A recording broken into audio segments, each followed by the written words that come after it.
Welcome everyone to our Tuesday night chat. This is the Coinda Connection. I'm Kelly Wilkins from My Self-Reliance, and it's so good to have you with us tonight. We are in for a treat, and it is the last Tuesday leading up to our festival on Friday, Saturday, and Sunday. And so we thought what we would do tonight is give you a little taste of what you can expect at the festival. So tonight I have with me Tim Winthrop. Welcome, Tim. Thanks, Kelly. Welcome. Thank you for having me, and thanks everyone coming along. So Tim's doing something extra special for us at the festival, but let me just, for those who are hearing about it for the first time, give you a little bit of an idea of what we do and what we've got installed. So if you're the first time coming to our Tuesday night Coinda Connection, we have a conversation every Tuesday with a special guest speaker, just like Tim, who really we talk about all things self-reliance. So all kinds of different topics on food and really, who doesn't love food? We really have based our festival around the three most important areas that that we need to be self-reliant in. The first one is food.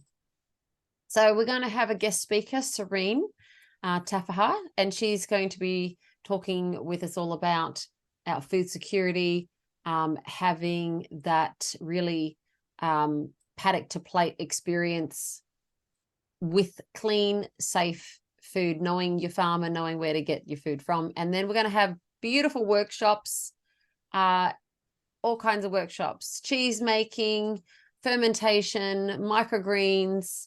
We have nutrition experts there and permaculture experts to take us through all these beautiful workshops. The second area that we're going to talk about is my security. So looking at how you protect yourself, how you prepare for emergency events, and we do expect some over this summer. It's going to be a huge fire season. Already they're warning us about that. And yeah, we need to get organized, right? So not just with those emergency prep options, but also our cybersecurity and our financial security as well. But Tim, in that section, is going to take us through a simulation, I'll say it the right way, emergency survival simulation, and taking us through what it means. Like if we found ourselves in this situation, what would you do? So we'll jump into that a little bit more. But then the Sunday of the festival, we're going to talk about myself, and that's everything to do with your own health journey that you're on, your own emotional health, your nutrition, resilience, and really making sure that you've got your mind, body, and mental capacities really well set up so that you can deal with all the kinds of situations that we're seeing and really deal with it in a powerful way. Even when you have disappointment in your life, or, you know, you have some unexpected ball curves, how you deal with things really matters. It helps to, like, how you bounce back from those. We all have them, those curve balls. Did I say ball curve? No, I mean curve ball, right? And then for the fun part of the festival, we're going to have ice baths and yoga. We've got a barn dance. We've got drumming. We've got massage. We've got all kinds of things just so that you can relax in and, you know, shake off the I was going to say shake off the vote, the referendum. And just really settle into the weekend and be with amazing company. So let's now chat about your workshop, Tim, the emergency survival simulator. Yeah. So first of all, let's talk about you. Where did you come up with this idea, and what's in your background that would have you learning about this? Well, as for background, it's probably a good place to start because obviously male. And when I was a young boy, and young boys love to play games, and games include role-playing games and Dungeons and Dragons and things like that. So I used to play as a kid with groups of friends these adventure games where you would have someone who is a games master and they would create or run an adventure, and then you had the rest of the guys who were all participants in this adventure. And basically, it was a simulation of some sort of fantasy or sci-fi adventure, and you had to figure out the problems and stay alive and win the quest, win the girl, win the gold, whatever it is, save the world, that kind of thing. And it was a lot of fun as a kid, and it left me with a passion for creative imagination and engagement. And I have used those skill sets throughout my life. I currently consult for companies, and it's not uncommon for me to go into a company where I manage and facilitate large change in companies. So companies hire me to go in, say they want to redirect their business or divest or separate a business or merge two businesses.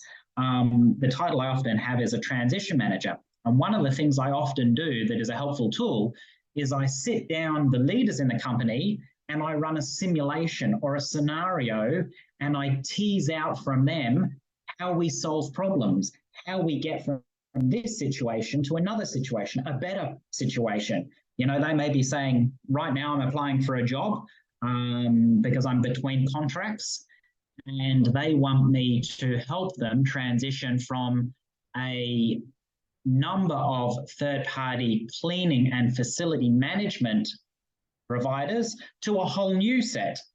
And when you do that, and we're talking about like hundreds of facilities and lots of offices and lots of staff, it's very complex. A lot can go wrong. So one of the jobs I do is I sit the managers and leaders down and I talk them through and go, so how would we do this? And what would happen if this happened? And how would you tackle this? And how do you think people are going to? And so by talking through these scenarios, I help tease out questions, help them get prepared, figure out what they need to do, how they're going to solve problems, how to mitigate and create contingency. And it's a wonderful way for them to get a feel of solving the entire problem end to end.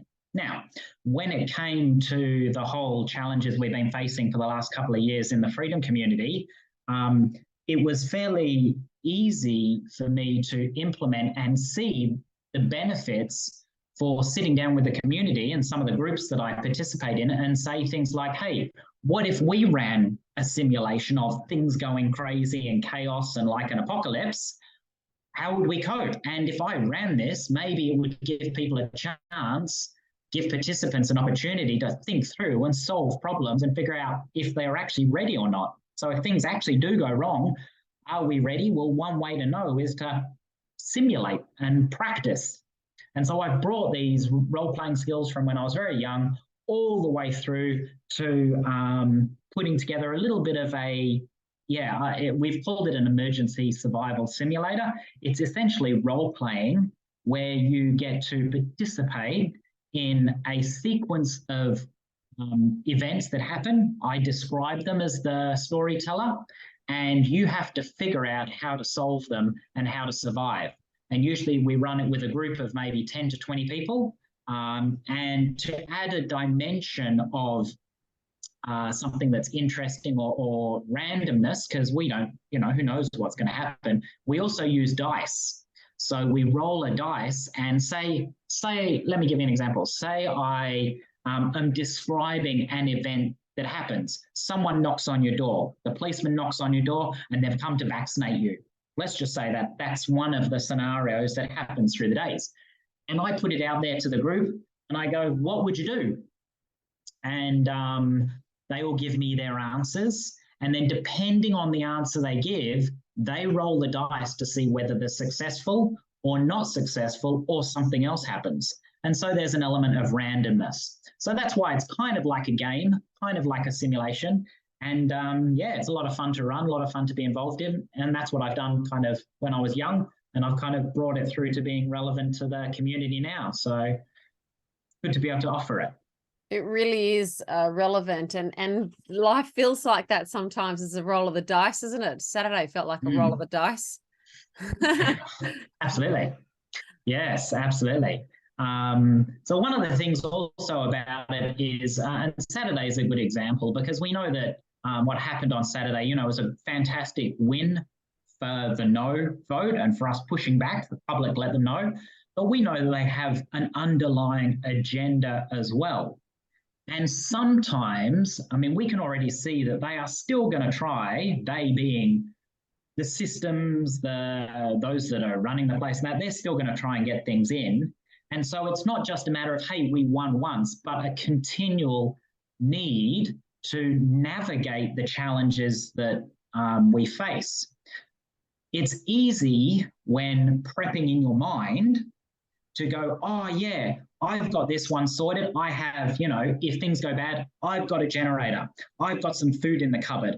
But unfortunately, life doesn't always work out like as simple and, you know, either or binary as that is. Sometimes things happen and then things happen again and continue to push and test your resilience and your solutions and your ability to problem solve. Is that I interact with the participants and I push the limits to see where the break is so that I can really test how well you can sort things out. An example might be, let's say we go back to the example I just said a moment ago, the police knock on the door, okay? And there's a mass vaccination campaign and you don't want to be vaccinated. So what do? You go, oh, I'm going to ignore the police and I'm going to hide out the back. Roll the dice. Hey, look, it was okay. You go hide out the back and the police go away. So you're like, yay, I won. It's okay. And then I go, okay, what do you do now? So you go back in the home, you hang around. Suddenly you see the police out the back of your house looking in the window and they see you. What? How can that be? Well, how do you know that they wouldn't do that? Like, you don't know. And so what I've done is I've added another challenge stacked on top of your initial challenge to force you to then figure out, hey, what if?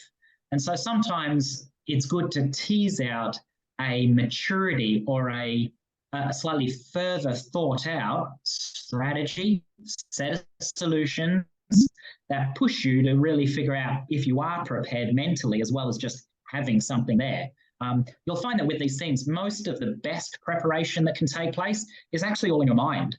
The tools that you have are good, like having resources and that, but if you're just reliant on the tools, then you know, it can be a failure point. By far, the most powerful tool you have is your mind and your ability to solve problems. So yeah, that's really a benefit to this kind of simulation that gives you a chance to tease that out. That's so good. So good. So when you've gone through this process then, what did you find for yourself? Was there any kind of weak points that you decided, oh, I need to work on this area of my prep? What did you? Oh, look, absolutely. So, I play the role of a games master. So it is my job to, with my imagination, think through a lot of scenarios and possibilities and string them through. So keep pursuing a possibility until it's exhausted practically or reasonably. So it's my job to, and I create a very large set of spreadsheets and I have a scenario that exists and, you know, it could be a challenge or something and they're strung together in an adventure. So I narrate it like a story, but any one of those scenarios or challenges can have a sequence of possibilities. Do you remember the books Choose Your Own Adventure? Yes. Remember Choose Your Own Adventure? Where one thing would lead to another thing would lead to another thing. So it's my job often to try to preempt many possibilities and provide intersecting or reactive possibilities for any number of the responses I might get from participants. So, you know, a lot of people go, oh, it doesn't matter if we lose power, I've got a generator. I've already thought that through. And then they go, and then I turn around and go, oh, you don't have fuel in your generator. They go, oh, it doesn't matter. I've got a spare. I've already thought that through. So I've tried to preempt it. So it forces me to overthink possibilities. But one beauty thing that I really learn out of it is the fact that people come up with amazing stuff that I never think of. Like, as creative and imaginative as I can be, you know, people in a group are just, they come up with left of field stuff all the time. It's fantastic. And yeah, so that's a real learn for me, because I didn't think that one. And we've had some interesting ones, some gotchas. Yeah, I don't want to give away too much, because I don't want to. No, don't give away too much. Yeah. You know, given the liberty of it being like a game, gives you the freedom to be creative a little bit in your response. And I will rein it in and test it. And, you know, it's got to be practical and actual realistic. But in the game, people do some pretty crazy things, and that makes it fun. It's fun to do. It's fun to try and figure out, and it pushes me to try and learn and counter it and figure out how I would do. So I'm on play as much as the participants, which makes it pretty exciting for me as well. Now, I know Andrew's asking the question about workshops, but I know you've run one of these for our community last year. So at the festival, this will be the next one, and maybe afterwards, if there's a lot of call for it, maybe you might run another one. Yeah, absolutely. Like I say, so the pragmatics of it are that I could probably only run it for about 10 to 20 people. I think 20 would be the max. Probably ideally it's about 10 to 15 is the kind of number that is a good size group to manage. So given the weekend, we'll run a couple. The sessions usually run for about, well, they can run, but these ones and for that reason, I would definitely be thinking about in the future running this either online or at key locations. We have lots of freedom social community get-togethers. I could certainly run some. If there's demand for it, then I would look to run it and offer that out outside of this weekend coming. Well, but yeah, seems I think like it'll be you'd be exciting to do.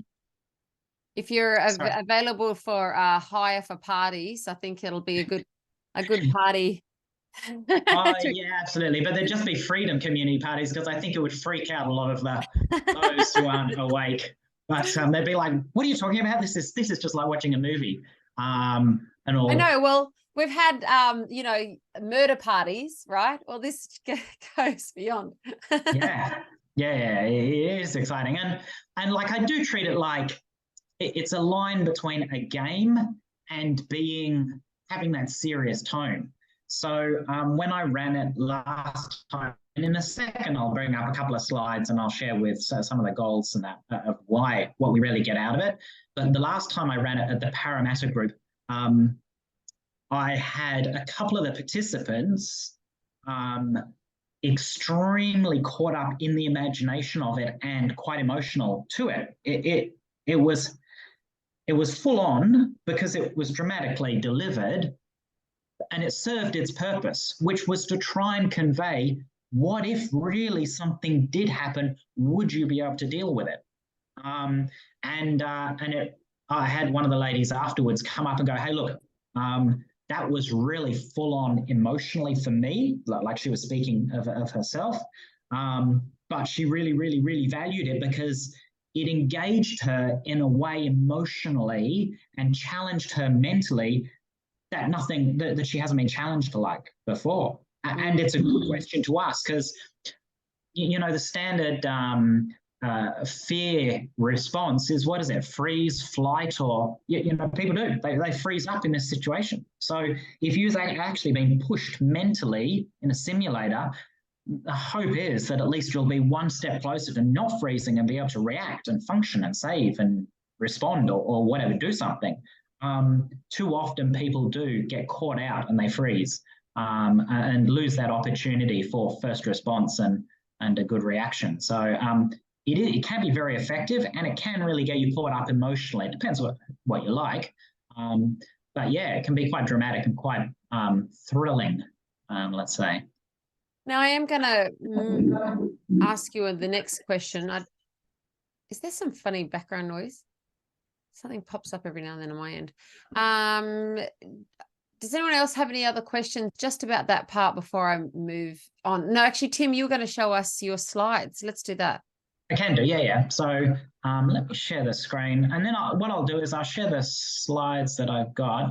Now, unfortunately, I need to share this in PowerPoint, not in presentation mode, because the size of this slide is too big. It's too wide for the screen, so it clips it off. It doesn't look so good. But you guys can see this slide, hey, the emergency simulator. Yeah, okay, cool. So look, we've already kind of spoken to this. I've built these around I've used the word apocalypse, but essentially over the last few years, we've heard these possibilities of things going wrong, power outages, water, cyber attacks, other pandemics, apocalypse, like we've heard these things. And all I've done is hand selected a sequence of these and strung them together in a story that then I retell. And as we arrive at certain of these challenges, let's call them, or obstacles, you get a chance to try and navigate how you're going to solve it. So I've called it an apocalypse because part of the fun is that it eventually gets pretty crazy. But that's what makes it a fun game, as much as, there's lessons to be learned through the whole journey. But I won't give it away. It does get pretty crazy towards the end. It runs for about 45 minutes, and I narrate a large chunk of that. I think 45 minutes will be tight, but we'll get through hopefully about 10 scenarios, challenges. If I run a 30 set challenge, it usually runs for about 3 hours, 2.5 to 3 hours, which is quite full on. But so the one we did at Parramatta went for 2.5, a bit over 2.5 hours. 45 minutes, we should get, I'm going to try and get through 10 scenarios and give you guys the chance to figure out some of the obvious stuff.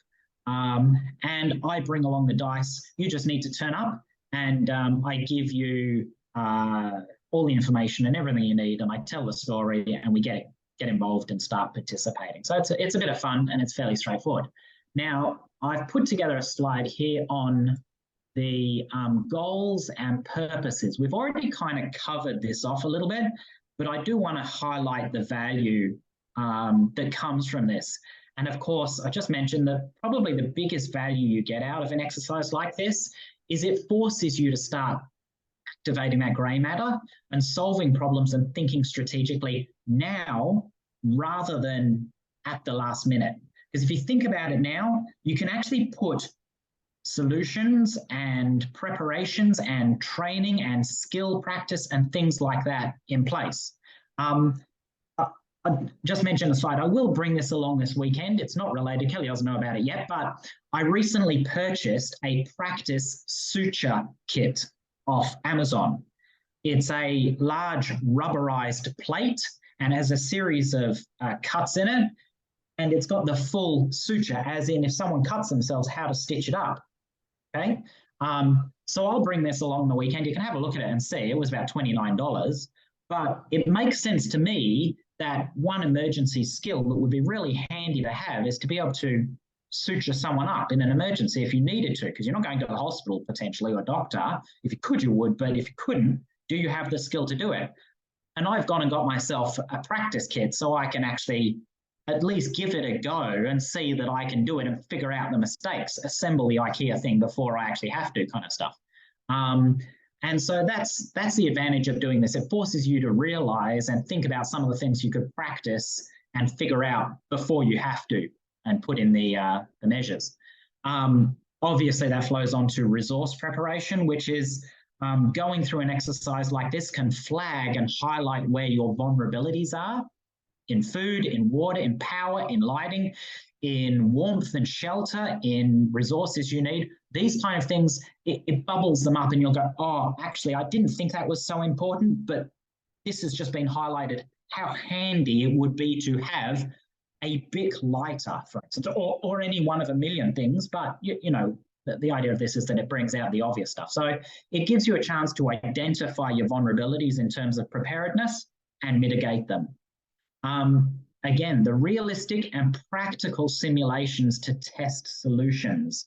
This is where, in the dramatic telling and facilitating of this adventure, it does push you beyond just that slap answer that a lot of us give. You know, in the community, I go around and I often ask, are you prepared? You know, do you have food? Yeah, I've got food. I've got 30 days of food. I've got tins and that kind of stuff. Now, the instant that it's easy to say, I've got the food, I've got the cans of baked beans, but I guarantee after 20 days of eating cans of baked beans, you're going to be going crazy. And the loo might not flush, and who knows what's going on. Yeah. So it's worth teasing out in a realistic, pressured way how good your preparedness is. And that's one of the advantages of this simulation. It takes it that next step of just that pat answer. Yes, I've got some beans, I've got some pasta, whatever it is. Risk identification and contingency planning. So we often think in terms of key resources, what we do and don't have, and preparing in that capacity. One thing we don't do as much of, and well, we do, but this adventure really does push, is the risk and threat component of a civil unrest or a decaying situation. The risks are sometimes unknown and unseen, and it's worth calling them out and what may happen. I mean, hypothermia, for example, or cutting yourself and not being able to remediate a cut, or an infection that gets out of control and no access to antibiotics. Things like this, they are risks worth identifying early. And the advantage, I also try and pull out some of the risks and what contingencies you might want to consider. And in fact, you will consider as part of the game. It's a game, so you get to come out with your own solutions. And what you walk away with is the possibility of going, hey, yeah, I thought of that. That was a really good solution. I'm going to go and do something about it and put that in place. The second last one, mindset preparation, is something I want to really try and push and promote from this coming weekend. And it relates also to the last point as well. But the mindset is how we approach when things go wrong will determine whether we just survive or actually go on to really thrive and flourish. And so what I want to push us to think about in these is we're doing this simulation so we can prepare ourselves emotionally, mentally, spiritually now so that we can be out of that situation when it turns up. We're ahead in terms of the game, spiritually, energetically, emotionally, solutions-wise. We've already got it all figured out up here, and we have a calm, resolved, focused ability to move through. I think I mentioned this at the very beginning. The biggest challenge in any chaos, in any situation, is to control your mind. You control your mind and you'll get through it okay, vastly better than if you lose your mind. And so the number one thing about this is really having a mindset that will benefit you in the long term rather than just being reactive on the moment. Oh, I'll do that. Because that may have its own consequences, your reaction. But if you've had time to think it through, you take it in a calm and figured out way, you'll benefit in the longer term. And the last thing, of course, is actually placing the whole of this game and simulation within context. And the context is that this is just my offering and my way of sharing and challenging and giving you guys an opportunity to participate, but remembering that it's in the context of where we're all looking to go. So it's a game and it'll be dramatic and silly. Prayerfully that none of this stuff actually happens, but if it does, then we're prepared. But really, I do want to encourage the thought that our minds do need to be looking to the future. And where are we going with all this? And although this is quite dramatic and scary and that kind of stuff, It's a tool to empower you now so that you can be mentally and spiritually and energetically free to focus on where we're all really going, which is the future of a community that's working together in peace, in love, self-sufficient, not relying on the government, not vulnerable to fear, not being manipulated. This is supposed to be an empowerment tool. As much as it has those scary, fearful elements in the adventure, the ultimate is that is a stepping stone for us to head towards the future that we all want. And so, yeah, look, they're the things that I really try and push and promote and hope that we all get out of this. And that's what I'll be trying to extract out of these little adventures and simulations that I'll be running. So, yeah, how's that? Any questions around that?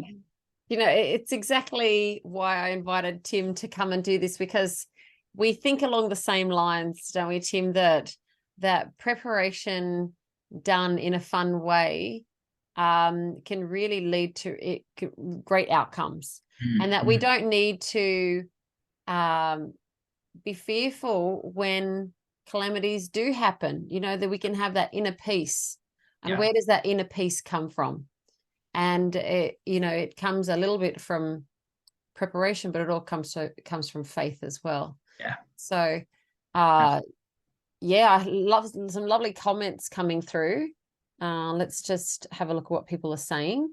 The skill sets, we get to show off our various skill sets. Yes, everyone has we create them, but then we also have various ones to share. Andrew said this is an excellent opportunity to get a group of people to work together in high pressure or stressful situations. And it's good because that's right. You're working together, but you know that because it's not real, you don't actually have to kill each other. That's really yes. Yeah. You can all have a good laugh at the end of it and go, wow, look at. And I will tell you, Tim, you'll have a good protege, my son, my 12-year-old. Oh, very good. We were actually in the car doing a road trip playing this game. And because I play the game, unfortunately, fortunately, and the game goes, you have to make up the story. And fortunately, something happens. And then the next person has to say, unfortunately, something else happens. Oh, cool. You go backwards and forward. Well, I'd run out of ideas. And so he took over from me and he was playing with his little sister and saying, so you're in your room hiding, the police burst in. What do? And she says, oh, and then he gives her the options. You jump out the window or you hand yourself over. And she says, I jump out the window. So he said, so you jump out the window and you fall to the ground and break your leg. And then gives her another 2 options. Yeah, that's exactly what it's like. It is like that. It is good. So there you go. I don't doubt that the kids are going to want to hang around and listen and potentially even get involved. It would be fun for them to do that, and I'd happily run. There is some scary stuff in it a little bit. So for the kids, I would tone it down. But yeah, it would be fun to run it for the kids as well. I noticed that Andrew and Emma have their hand up. Yeah, maybe you want to yeah, I'll stop sharing. Yeah, that'd be great. There we go. Okay, over to you, Emma and Andrew. Yeah, good day, Tim. That's really excellent what you're doing there. It's also for yourself because you don't know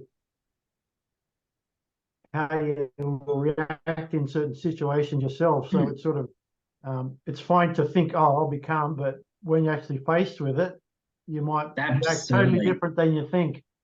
Yeah, yeah. And until you're actually in that situation, you don't know. But we do know through a volume of research that pre-simulating and participating, especially in dramatically tell. So one of the things I do is I do actually try to do a dramatic telling. So when I narrate it and read it, I'm not just deadpan reading it. I'm actually being quite engaging. And I'm looking to drag you into the adventure as much as possible because I want your mind and your body to kind of get as close to it as possible so you can start getting a taste of it. And that little bit of exposure in a safe environment could make the difference, so that when it happens, you go, oh, I mean, that's why you do martial arts, you practice, so that when you do hit a real environment, hopefully those reflexes, those pre-thought skills kick in. So yeah, absolutely. It's awesome value for that. Yeah, good point. Was there anything else you wanted to add there, Emma or Andrew? Yeah, all good. Yeah, thinking that it would be very interesting to monitor people's heart rate while you're doing that. Even when you're watching a movie, you can feel yourself getting sort of tense up and sweating, and it would be really interesting to see how your body's responding to that sort of stuff. We'll hook them up with those monitors, and next we'll get pulse meter. Yeah. Well, when I was a kid and we used to do it, I did it up until my teens. In fact, just over my teens. But we would dress up and we would go to where we decorate environments to create an environment that was quite immersive. And so, yeah, I'll think about that actually, how we can actually get ourselves into the environment to maximize the experience without adversely affecting. Like I said, I will call out that for some, it can be so immersive that it can be a little bit of a bit uncomfortable. And for that reason, I usually call out up front that if, you just sit back, take a moment, don't get too caught up in it. It is a game. It's supposed to be a safe environment to learn. And my game is to challenge you and push you. But I don't want to do it to the point where it's uncomfortable and does any damage. So, yeah, it can be quite dramatic in the retelling, but I'll leave the cloak and the dagger at home. Yeah.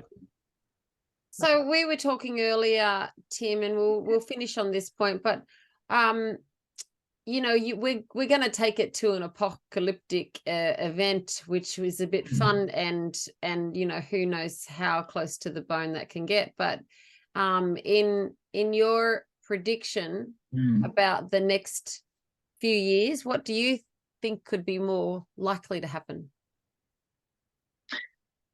You're talking about realistically what I think might happen when we were chatting the other day. My stance is a little bit mixed. I can definitely see an agenda that is rolling out. I kind of see things generally as a bit more grey. I don't like going hardline on predictions and what may or may not happen. So I know there's word out there that the next thing we know, there's going to be another pandemic at Christmas. There's going to be the cyber attacks. Money's going to go. I tend to think that the way change effectively rolls out across the planet, because we know there's an agenda there, so we know it's going to happen, I think it will be more likely a trickle effect. I think it will be incremental. And I say that both through observation because, the pandemic that came out, it was a big dramatic, and there's been a few large dramatic events in isolation that have happened. But to have, say, like the whole banking system across the whole world shut down, or something like that, even though that's one of the scenarios I do leverage in the simulation, kind of just to tease it out. But I tend to think more likely it's going to be creep inch by inch that these changes come out over a period of time. And I say that partly also because I mentioned before that I work for large companies. They hire me to transform them and change them. And one of my skill sets is change. So I with thousands of people, I help them on a journey of change. And I have a number of techniques and methodologies I use to change a company from one way to another. And the worst thing you can ever do almost is shock them through a change. The change is often poorly adopted. There's often rejection and confusion if you try and force a change suddenly. the common strategy out there is actually to apply motivation, but incrementally, and take people on a journey to absorb and embrace the change. There's a lot of strategies for it, but I think more likely, given that those that are running these things, the UN and WEF and all that, whoever is running the planet, etc., that they are going to rely on known strategies that are successful for changing the planet. And they probably have, like I would create, a clear roadmap for the next 10 years, 20 years, to incrementally, bit by bit, change it. I think our biggest threat is that change will occur and we won't realize it. I'm talking about more broadly in public. That's actually a bigger threat, in my opinion, than a sudden dramatic change where they try and ram it in and do something dramatic. Because people will instantly react out of fight or flight.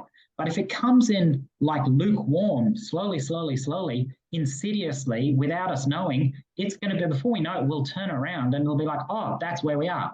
Now, we as a community are quite hyper aware of this stuff, but certainly the rest of society isn't aware of the changes that are afoot.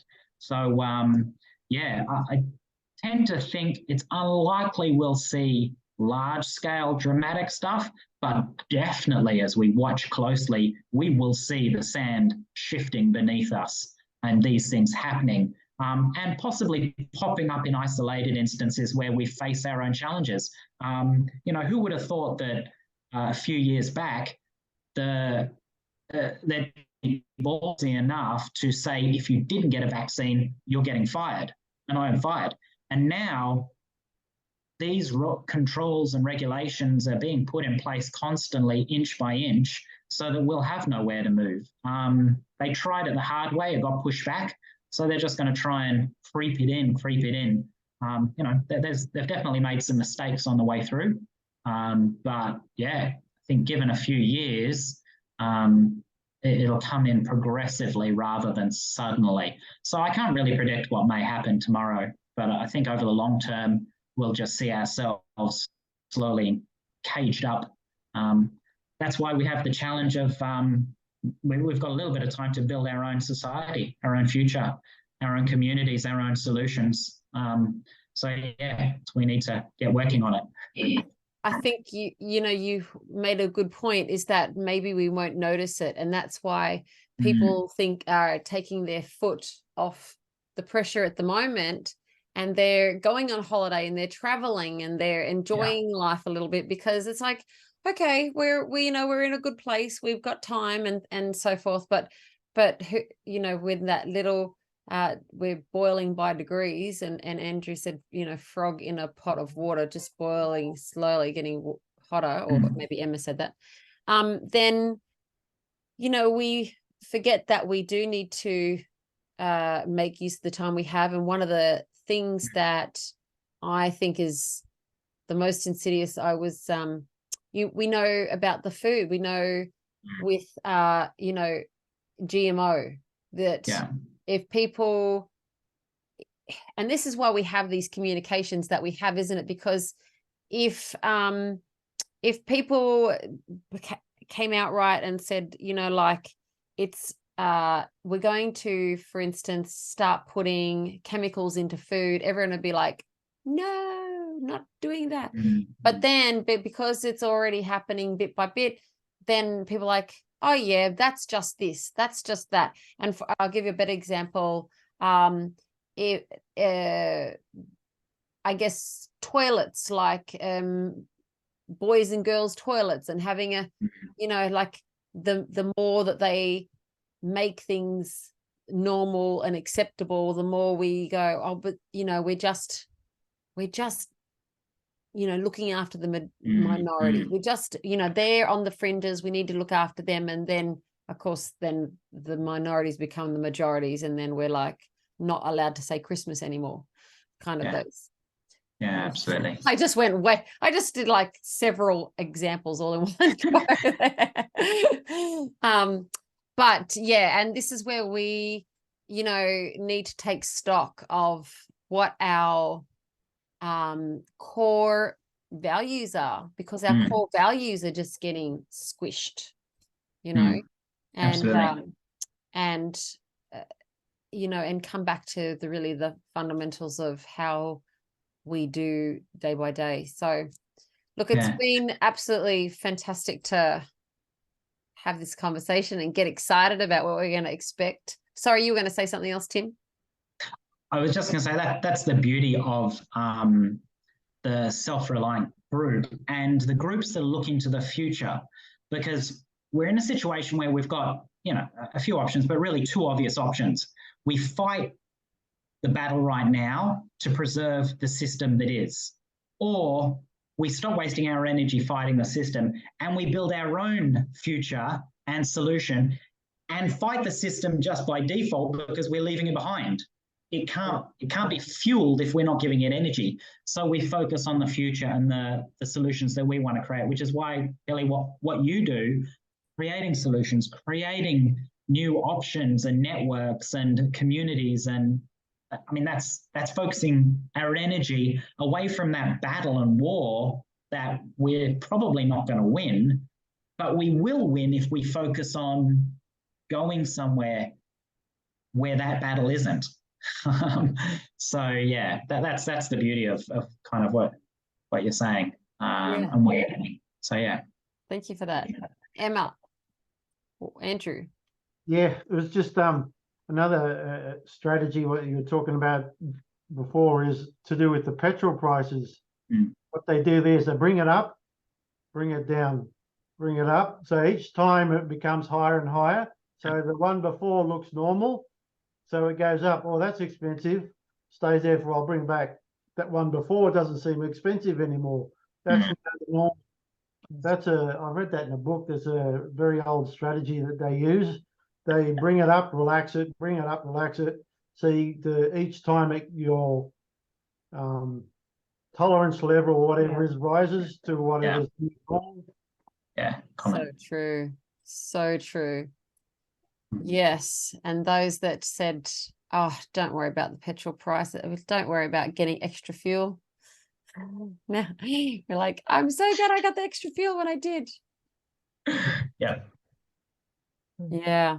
Well, guys, is there any other comments that anyone wants to make before we wrap up tonight? I was just going to say, yeah, I agree, Tim, it's going to happen slowly, because at the moment they know that the numbers of us that realise that there's something happening are growing, and they don't want to be overwhelmed by all the normies waking up and having a majority against them.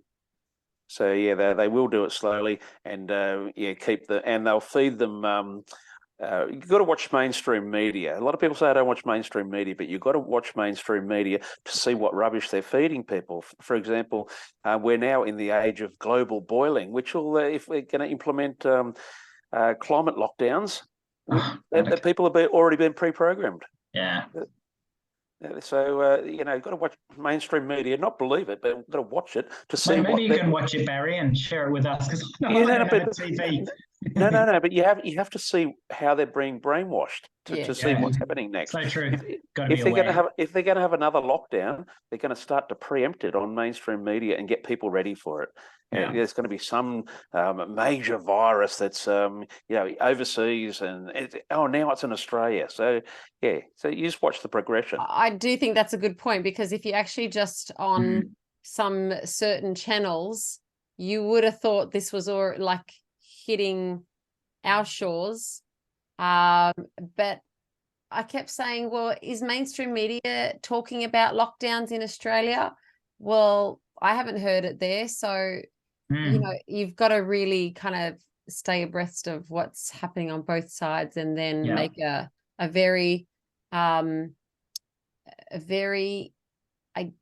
enlightened decision about how you proceed. Given that, and I know you're a person, Tim, who likes to stay more in the positive and gravitate towards creating the life that you want, rather than being a reaction to the circumstances that you're given. And when you do that, you can stay kind of a little bit aloof to the fear and stay in that faith-based positive state of mind, and it doesn't rock your boat as much when, you know, these waves come that want to, you know, knock us over. You kind of like flow with it, just flow with it. And I guess we can finish on this note. If anyone wants to read a book that really helps you to deal with these scenarios, read The Surrender Experiment by Michael, I can't remember the last name.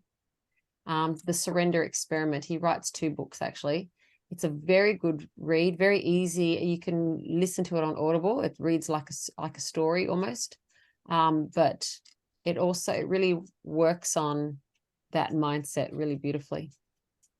So wonderful. We'll look forward to the weekend. I tell you what, we are like ducks paddling, looking so cool on the surface, but really everything's going like this underneath, and it's all happening just to get ready for this amazing weekend. We're going to be out there from Thursday setting up, welcoming everyone coming in on Friday.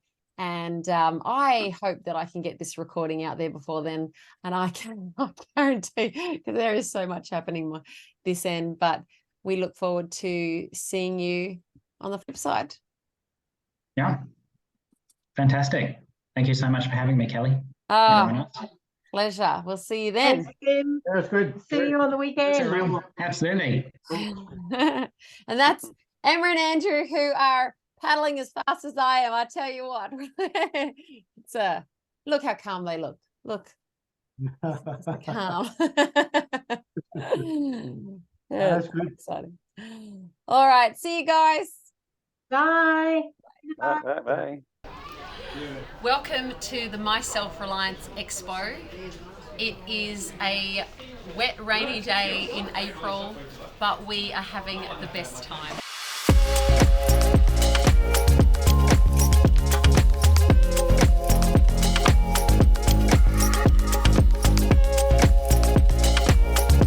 Doing the chocolate wheel. Actually, no chocolate prizes, but spin the wheel for $1. Win prize up to $50. Fantastic. All benefits going to My Self-Reliance. And 3.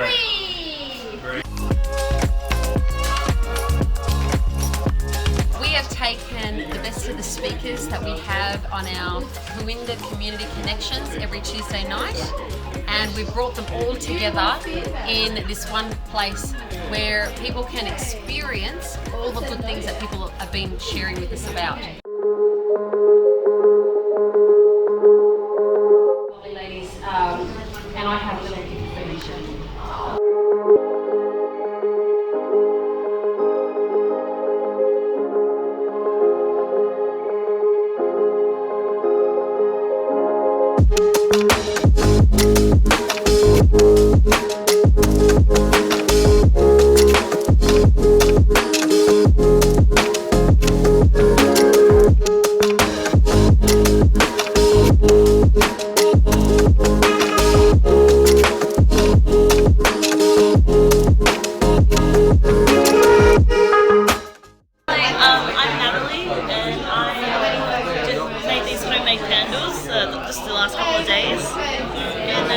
It is an absolute winner of the day, despite the rain.